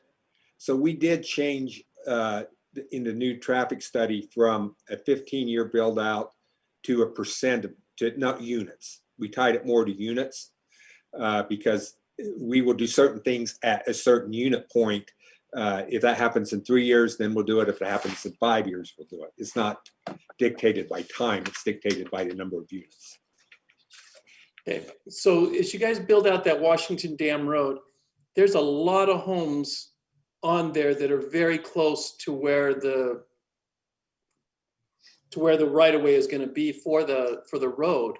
Are all those houses still going to have access onto that? And I guess this is a question to the city guys, because obviously, are you going to take away their access points to their individual houses on Washington Dam? Because like I said, I drove out there last night, and it is tight on a few of those houses. It is really tight. It's extremely tight. Widen that road to 5 lanes. Yeah, it's extremely tight. The design is done. We were just waiting on confirmation from Dominion Energy, which we received today. We will now add that component to the plans. The plan is for that road construction to go out to bid in November. So yes, it's extremely tight. Yes, we provide access to every single person. We have designed it in such a way that every single driveway and access point can access to it. Because of that, there's a lot of low and high points in the road. It can't be straight graded. It has to go up and down, up and down, up and down to accommodate that. And because of that and a drainage problem that existed before us, there has to be a large diameter storm drain in that road to take care of that. So yeah, very observant. It is a very tight road, but it does work. It is designed, and we have accommodated every single driveway approach. Okay, have you accommodated for how much traffic is going to hit the Washington Fields Road then? Because all those people are going to go down Washington Dam. Once they hit the Washington Fields Road, they have to go either north or south. And that's an extra, how many thousand trips a day going north or south on those internal roads. Those are surface roads. There's nothing major there. It's addressed in the new traffic study, Commissioner Musil. There's a lot of cars, but they're also big roads, and they also handle Commissioner traffic. Hawley, are we going to get a copy of that new traffic? Yeah, I apologize. That's part of the reason the tabling tonight is to get all this updated stuff available. We will post after the meeting tonight with any comments or changes that come from this meeting. We will post no later than Friday a complete set of the new PCD documents with all the changes we talked about. All right, and another question. Anytime we see a development this large, my concerns are always infrastructure, schools, and water. What are you guys, where are you getting all this water? Well, we're getting the water from the city of St. George, excuse me, the city of Washington system. Luckily the pipes we're tying to are tying directly to the Washington County Water Conservancy District lines that come across the river and come up Washington Dam Road. So we're not tying to the distribution system per se of the existing distribution system, we're tying to a district line that has always been planned for this type of growth. Talk about the tank. There's also a water tank that will go in conjunction with this project about mid-project that will go on the hill on the other side of the Southern Parkway. And that's to handle fire flows due to elevation as well as volume. And that's in the PCD. All right, on top of this 600-foot ridge, Jim, do you anticipate any construction up there? None whatsoever. Okay, We just went up and surveyed that today and we could barely walk it. It's that narrow. If you guys watched that Matt's Off-Road Recovery on YouTube, a couple months ago, some guy launched a Polaris Razor off that thing. And I don't know how he lived, but he did. Wow. It's literally a point. I mean, it's hard to even walk along. We looked hard at trying to incorporate a trail into that, but it's too steep and too narrow. You know, I'm listening to you and I really appreciate all of your due diligence. I'm wondering if you've had this same interaction with the school district folks, Jim. Yes, we've talked to the school district in length. In fact, there's a school district parcel in our Sienna Hills project. Many of you probably know, but may not. We did about the last 400 lots in the Green Springs area, and we did over 850 lots in the Sienna Hills project. So everything you see going out there is our developments. And we talked to, there's a school site out there. What we're seeing in Sienna Hills is that we're not getting many kids out there. And so we asked them if they wanted a school in Long Valley and showed them the new plan. And they said, no, it doesn't. They have the needs of that area covered in other areas. They said, we'd like to reserve the right to come back to you, say halfway through the project. And if the demographics dictate, and we said, yeah, we'd obviously talk to you about a school. But right now they don't feel like there's a school needed in Long Valley. Okay, thank you very much, Jim. This is Commissioner Hanson. My only question I have is, with the anticipated tabling of this tonight, the packet that we will receive, if we went through and read the 700 plus pages for this one, how do we need to read the 800 plus that comes in the next one, or is it going to be fairly similar enough, or what would you suggest? Yeah, let me go through the changes so you know what to look for. The main change, and I think it was a very excellent suggestion by Mike Shaw with Public Works. He asked us to write an executive summary for each section. So each of the 14, 16 sections in it have a 1 to 5 page executive summary. So I think if you go through and review that, I mean, you don't want to read the 400 page drainage study per se and look at all the graphs. I understand that. So at Mike's recommendation, we have included an executive summary for each section, which will simplify your review process significantly, I think. Okay. We have changed the road cross sections as per Public Works comments, widened the asphalt on our typical residential street by 2 feet to accommodate things they wanted. And then their new standard from a 4 to 5 foot walk we've accommodated. That's the major changes. We did make some significant changes to the drainage study to address LID. That's the low impact development standards that the state adopted in July. We met with Public Works several times on that with both our civil engineer and our geotechnical engineer, and I think we have a very solid plan to deal with the new LID requirements. So we've added that stuff to it. Of course, the traffic study was major changes in it. The utility changes, there were some changes, not much in water, but in sewer. Originally, we were going to bring a sewer line up Washington Dam Road and tie to it.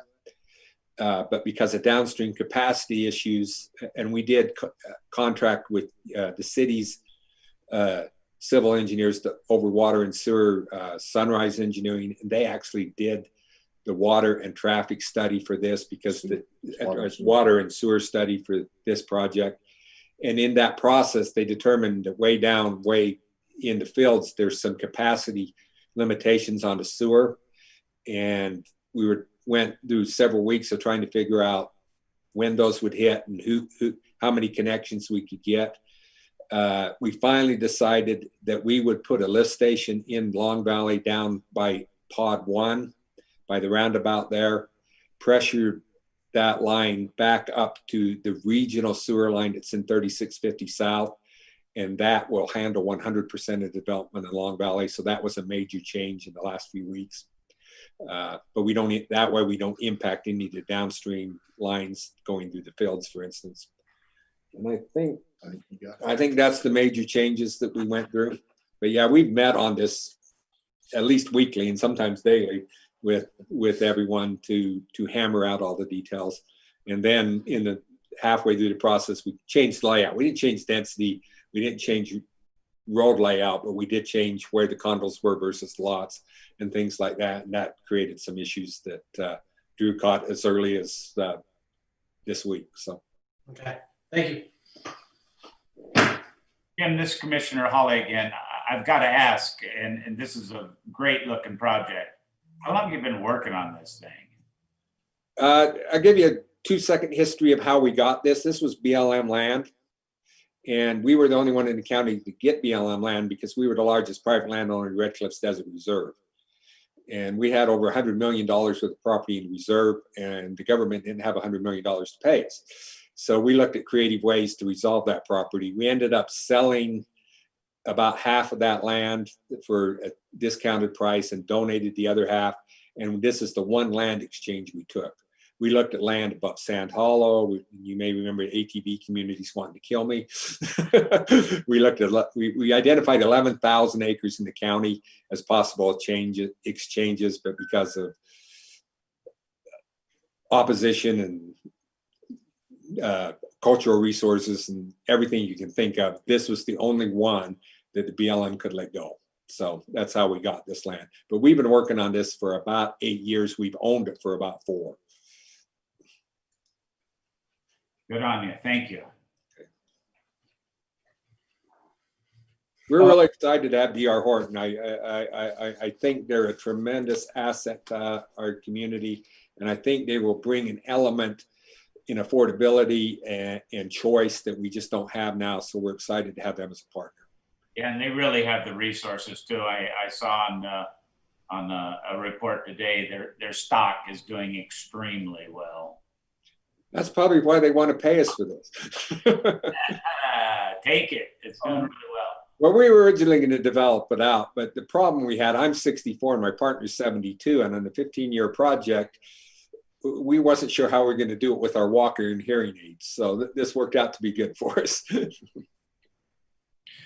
Jim, I just have a couple questions, and maybe even suggestions. When I was going through the document, I noticed it talks about some of the general concepts of the homes, and that were being put in there, but they were just kind of general. I anticipate that as development comes in with they'll have a little more detail to the homes and to their elevations. But the other thing I notice is inside it keeps referring back to the design review committee that doesn't look for any approval from Washington City, and maybe I just read it wrong or skimmed it wrong. That's a possibility. There again, that's part of the problem with the updated plan. The new plan has building elevations in it. Okay. A little detail on the type of housing. Although we want to be careful because we don't legislate taste. Mm-hmm. And we've seen in the last 2 to 3 years, things that I wrote into my CC&Rs in my existing developments, now everybody wants. You couldn't have white, now everybody wants white, everything. You know, you couldn't have the hardy board, now everybody wants hardy board. So it's on a long-term project, we want to be broad enough to allow people to have what they want and meet current housing trends, but we want to be specific enough that we get a consistent look and feel in community. So I think having one builder eliminated a lot of our concerns, because they're going to only, if they build something stupid in phase 1, it's going to hurt them in phase 2 through 20. So they're going to be very conscious of building something that is attractive and consistent throughout the community. And Adam, you may want to address that. You could maybe make it more specific in each pod or each, as opposed to, I'm okay with it being that way. Just as we come back into the pod, we look at it and say, yeah, this is the look that we're going for. And detail. We gave representative elevations of townhomes and homes and different types of things. Yeah. But I don't want to mislead anybody and say that's what everything's going to look like, because that's not the intent. This is what the trend is going to be, and we're going to follow that trend and keep that consistency and that uniformity through the community, but still be able to adjust and meet to the demands of the buying public, because that changes. It's when I moved to town, and I won't tell you that it was 40 years ago, but it was, everything was white stucco and red tile roofs. That's what you had to build, and that's what everybody wanted. Then we went away to have dark stucco and dark this and dark and everything. And now we're in another transition where that's morphing into a craftsman style home and things that are a little bit different than what we're used to seeing, but still quality and still a very attractive home. And so we want that ability to move with the market and not trap ourselves into 2020 design, what people want in 2020 and be stuck in 2025. No, and I understand that. And so the other thing that I would kind of like to see is some of those trigger things. They just, from what I read, they said they will be done at a later date, or they'll be done at some point during the development.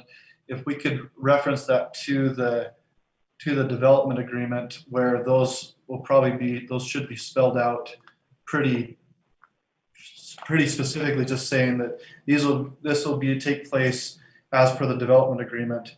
And that was a major issue that we worked out with Public Works, and those triggered dates are tied to units, not dates now, and they're spelled out in the executive summaries. So okay. No. That was a major point with Public Works, that we clearly identified those trigger dates, because the utility studies and other things left them vague. So we tightened them up. Okay, well, those are some of the major things. I think the other questions I have kind of been answered, or at least been alluded that they've been changed in there. So I don't know if I want to start asking them, because I don't think I want to ask those because you've. Well, we kind of welcome this public hearing, this opportunity tonight to get your input, because so many things have changed and morphed. And when Drew said we wanted to table it, of course, we said, oh, no, we can't do that. But in reality, it made sense. And when we thought about it, we thought it was a good suggestion. But we did want to sit here with you tonight and get your comments and your concerns. And if there's any big red flags, so we can address it. I've rewritten this book I've got here. This is the book. It's 700 pages. I don't want to do this very many more times. So we'd like to get it nailed down and get it finalized as much as the PCD can. A project's going to last 7 to 15 years. There's going to be changes. We know that. But we want to be as specific and as forthright as we can right now, day one. Jim, this is Commissioner Hawley again. In the interest of tabling this and then getting back to it in time, would it be possible for you to provide to Drew and his staff the executive summaries only, and include any of the updates like the traffic study, so I don't have to flip through 800 pages to find the executive summaries for that section? Yeah. When we've done that, Drew, both Public Works and Drew, you have a combined executive summary PDF that you could send out. We can't send the whole thing out because it's so big. Right. But I did send the executive summaries in one combined PDF, and Drew has those. And that includes the updated traffic study? Yeah, it doesn't. No, the traffic study is about 400 pages, so it doesn't include that. But that will be posted on the Dropbox account. Is there a traffic study summary? There's an executive summary to the traffic study. Right, and that'll be included. That's included. Every single section has an executive summary. great. That'd be a lot easier for us to parse through. Yeah, and I think that was an excellent recommendations by Mike Shaw. He made those. Yeah. So, Yeah. Good on Mike.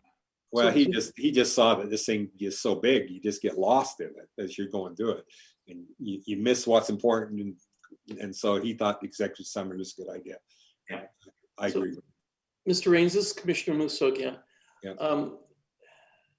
When you talk about your lot sizes, is this going to be a typical PUD pad? So it's a 7,000 square foot pad site, or is it an actual physical lot where the people have the rights to there's no common area, I guess, or limited common area on Yeah, them? the way we've written the PCD, currently under your current standards, to get the setbacks that you want, you have to do pads to get the setbacks under your current ordinances. But under PCD, you can write your own standards. Right. So we want lots. We want the people to own the lots. So when you say a large lot at 7,000 square feet, that's not very large.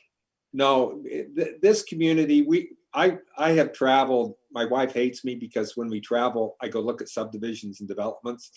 I've got a family in Florida, California, Arizona, Nevada, and Arizona. I've probably been to hundreds of these communities and looked at what the trends are and what the sizes are. And of course, D.R. Horton knows it even better than I do.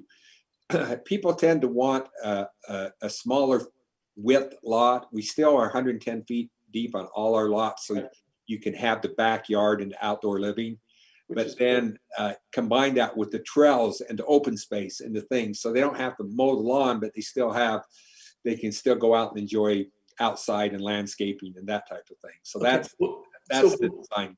Okay, so what I'm thinking of is from a product mix standpoint, okay, and I don't want to get into the weeds too deep, Yeah. but you know as well as I do here in Southern Utah, everybody and their brother has toys.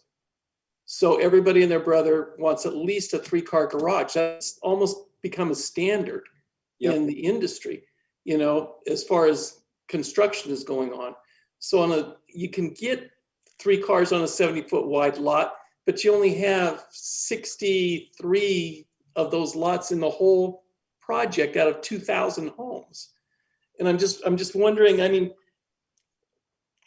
are you understanding Southern Utah market? Because I've seen so many times when a Northern Utah builder comes down here with ideas and they fail because they don't understand Southern Utah mentality and what we do and how we play. Do you understand where I'm coming from? Oh, I know it well. I have 2 fifth wheels and an enclosed trailer in my driveway. I know the thing. Adam, would you want to address that a little bit and tell them what your thoughts are on that? Sure. No, we think the access to recreation is amazing, and people do love their toys. So one of the lot sizes, the home layout that we're designing is for a tandem depth garage that would allow for 2 deep cars parked in tandem and then a single car next to it. So you'd still have a 3-car garage or parked, but it would only be a width of a 2-car garage door. We're also allocating some space within the community for storage. So there's some other options to consider there. Yeah. And the projects I've been through, especially the ones in Arizona that have a similar need as what we have, that tandem garage was almost universal. It's not side by side, but it's too deep. And then I know. I understand. It's not common in this market, and trying to break norms is real difficult sometimes. It's because you see it, you see Sun River trying to do the tandem stuff on a few of their homes, but not very many of them.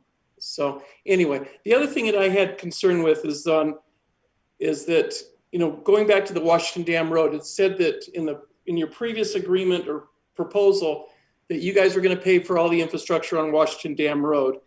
And then when you got to page 688, it said that you will require a credit coming back for all the costs of the Washington Dam Road infrastructure as credits back into impact fees on your project. So that means you're not giving me anything. You're not giving the city anything. You're deferring something. You're right. We did ask for it. We did not get it. We are not getting road impact fee credits on this project. Okay. Okay. Good eye, Commissioner. Good eye, buddy. We are getting the impact fee credits. We are getting is storm drain. And that is because there's a major storm drain problem out there directly on the other side of the Southern Parkway. There's an old irrigation pond. And UDOT seen fit to put a lot of their drainage at the Southern Parkway into this irrigation pond. Well, this irrigation pond is privately owned and it's not a detention basin, nor it was ever planned for a detention basin. There's 2 8-foot culverts going under the Southern Parkway that go into this irrigation pond, all of Long Valley. We have the right to drain where our natural drainage goes. We have a right to send that amount and that characteristic there. Right. Well, it goes nowhere. It goes under the Southern Parkway into a pond on a private piece of ground with no outlet. Is that the stuff that's south of Warner Valley Interchange? It's that commercial piece we looked at earlier on the other side. Remember the red piece there in that corner? Okay. That corner is there's a big dike around that property. And it was an old irrigation pond. That's owned by 2 individuals. We met with those individuals and have worked out a deal with them. And part of what we're paying for is we're building that large 36-inch, I think it is. It is. It's a 36-inch pipe that picks up the water there in that piece and takes it along Washington Dam Road, picks up the drainage on Washington Dam Road, which allows us to accommodate the driveway accesses and discharges it to the river. And if you look at our master plan, all those blue look like lakes in our project. Those aren't lakes, those are detention areas. And we're handling 100% of our post-development flows, plus we're handling about 85% of our natural flows, which we have every right to pass through, but there's no place for it to go. So we see we got to solve it, and that's how we're solving it. Because we're solving that problem for UDOT and the city and others, the city's agreed to not charge us the storm drain impact. Isn't most of your terrain flowing from north to south though anyway? It flows, it flows to the center of the project and flows from the south end of the project to the north. Yeah. Okay. But we're solving right there where Drew's got that picture up, that little gray line he's drawn. That's that pond. And it's just the Southern Parkway dumps all their pipes into it. There's 2 8-foot culverts that come under Southern Parkway, and there's no outlet to that thing. It just, and you see houses right below it. It's a disaster waiting to happen, but we're going to solve that problem. So this is a public hearing, so do we have public comment on this? There is one, if I may read it. You bet. Let me get my reading spectacles on, some small print. Okay, this comes from Michael Eads, says he lives in the Washington Fields area. That's just because we give him a few options. So the comment is, this valley is clearly on the general plan as LD, yet this proposed project looks like it is instead squarely in the medium to high density category. The low density designation on the general plan, in my mind at least, surely can't mean hundreds of patio homes, several hundred townhomes total, and several hundred condominiums. Understandably, the general plan is just a guideline, but my hope is that the Planning Commission will consider pushing back on such an aggressive proposal that clearly does not conform. When the lowest density product is 7,700 square feet, that is notable, even when considered against the total acreage. In addition, if my math is correct, this development is less than 50% single-family homes, or 937 units out of 2,361 total. Indeed, Brennan has included some open space, which is obvious due to its rugged location. They do deserve some credit for that, but this is still far from low density in character, mostly due to a severe lack of single family. Refer to page 12 of the general plan PDF outlines the intention of low density single family development. And that's it. That's the end of his comment. Yeah, we are 3.9 units per acre, which falls in that low density category. There again, we've chosen to do smaller lots, townhomes, very few condos, and provide a lot of open space. Part of it is the ridge line, I admit, but there's also a lot of it that's not, that's absolutely developable. We're leaving our corridor through the middle in some places is over 1,000 feet wide. And it doesn't have to be 1,000 feet wide. That's all developable property. So we said, rather than put all our open space in someone's yard, we're going to put it in common areas and trails and parks and things that the community can use, and then have the people have a smaller lot or a townhome. One, to try to keep costs down. This market is always, I've done development in this area for almost 40 years, and we've always been price point driven. What you could buy for a specific price would move from 1 year from a 3rd acre lot to a few years later that same price would only get you a townhome. And so we are conscious to that price and the significant price increases we've had, and the buying public can only pay so much for homes, and we're trying to meet that demand. If that's the only public comment, I guess I'd look for a motion to close the public hearing. Commissioner Hanson, so moved. Commissioner Hawley, second. I have a motion by Commissioner Hanson, second by Commissioner Hawley. In favor, Commissioner Hanson. Aye. Commissioner Hawley. Aye. Commissioner Musso. Aye. Commissioner Fitzpatrick. Aye. Commissioner Smith's an aye. The public hearing is closed unanimously. Further discussion and or a motion on this item tonight?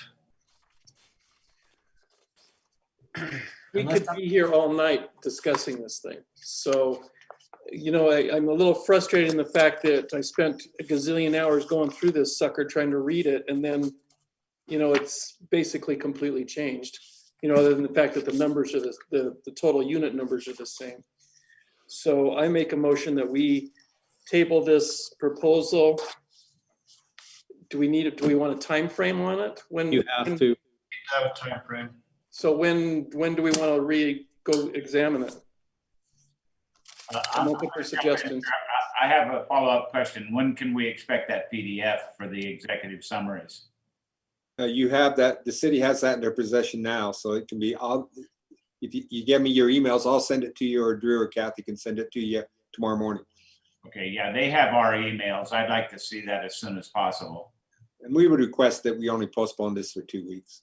And is that, what else is on the docket in 2 weeks, Drew? Is there a ton of stuff?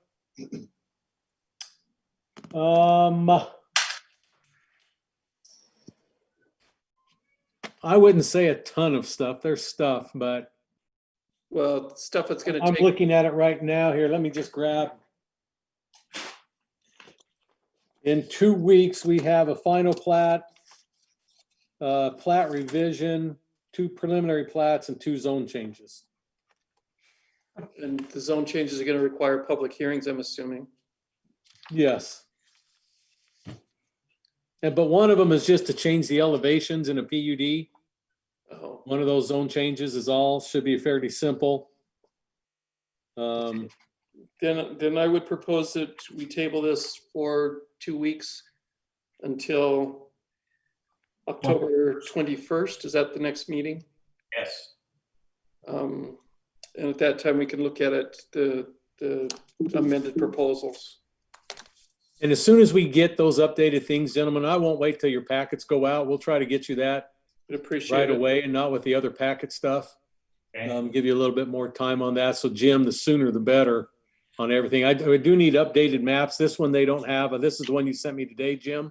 Yeah, that's the current. And I'd like the new updated charts of each, village, pod, whatever you call yours. Yeah, With, those like haven't the chart changed. that's on here will help them a lot. Yeah, those haven't changed. So the charts are the same as you got, the executive summaries you have, and the current map you have. Okay. And I will post the entire PCD document by the end of the day tomorrow, and which will include things like the traffic study and any details that you may want to see. If they closed it. Okay. So what else do I need to put in that? In my proposal to table this amendment or table this? Is there anything else I need to say? Did you kind of give a brief summary why, just so you can get, it was to get updated material? Was that? Because all the materials that we have were not what is Okay. proposed. No, that's good. That's all. I just want to make sure it's in there so Yeah. nobody can say why or anything, and then the Yeah. date. That's the Yeah. two important things. I think you got it then. Okay. Okay, I have a motion from Commissioner Musso. Commissioner Hanson, I'll second that motion. Got a second from Commissioner Hanson. In favor, Commissioner Musso, Aye. Commissioner Hanson, Aye. Commissioner Hawley, Aye. Commissioner Fitzonfu, Aye. Commissioner Smith's an aye as well. Motion is tabled. Any other discussion items this evening? I just have one last question, Mr. Rains. So basically you did away with the age designated community. And- Well, no, we didn't do away with it. Areas 1, 2, and 3 are. Right, active right, adult. but so like the condos, because in the first thing that we saw, that the condos and apartments were in that age restricted stuff. And that's not the age restricted stuff, I assume. No. Okay. There again, it's not age restricted, it's age targeted. There's a big difference. Understand, yeah. Okay. It seems like age discrimination is the only discrimination we can make in the United States. That's true. And I resemble that remark, so That's the truth. I'd be politically incorrect and say, "Oh, guys matter," but I won't. So. Okay, if there's no other discussion, I would look for a motion to close the meeting. This is Commissioner Hawley, so moved. Commissioner Hawley, any second? We have a motion and a second. All in favor, aye. Aye. If you want to stay, you can. If you're a nay, so you can stay as long as you want. Thank you, commissioners. Good job. Good night. See you guys.